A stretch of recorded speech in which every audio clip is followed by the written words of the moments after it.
Deere 650.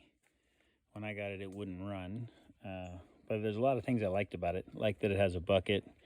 It's a simple Yanmar engine, 2-cylinder Yanmar. And the first thing I determined is that I was not going to be able to get it to go because the starter wasn't working. So I got myself a new starter right there. Starter is really nice. It just has 2 bolts holding it on. And then you got your one connection to your positive on your battery and then a plug going in the back. Super easy to reach, really nice to work on. But even then I couldn't get it to start right. So it would turn over at that point.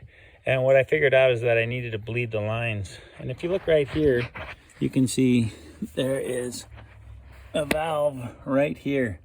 If you take that middle bolt out, I believe it's a 10mm bolt, it's actually cannulated. And when you get it loose about 3 turns, it'll let the diesel fuel bleed out and get any air out of the lines. I did that, and as soon as I finished that, then I came on up and sat down here and turned the key. When you turn the key on this, you go like this and you turn it to the opposite way, to the left. You'll see those 2 red lights. One is the electrical system, the other is oil pressure.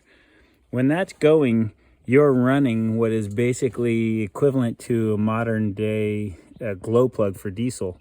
It warms up a little filament in there, and then that filament in turn is what'll start the engine. So what I do next is I make sure we have full throttle going, because the shutoff on this is if you pull that all the way back.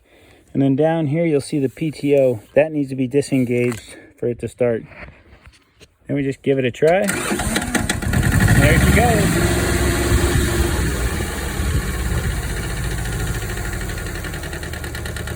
Here's my kill switch. I just pull my fuel all the way back. That's my kill switch.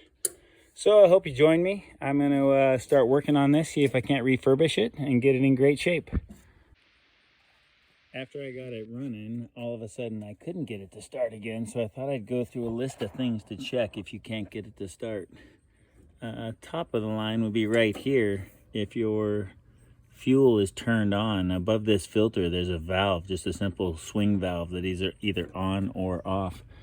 Check that first thing. Then the next thing to keep in mind on these is there's a couple of switches. They're protective switches. One of them is for the PTO.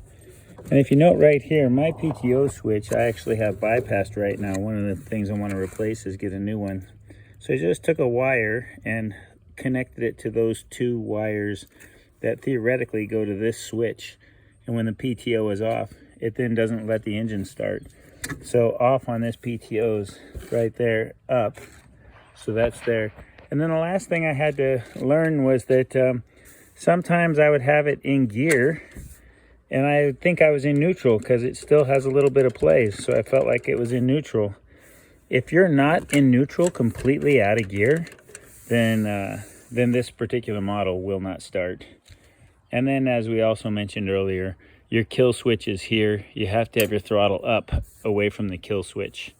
So if you check those 4 things, that'd be the first list of things that I would check if I'm having trouble getting this tractor to start.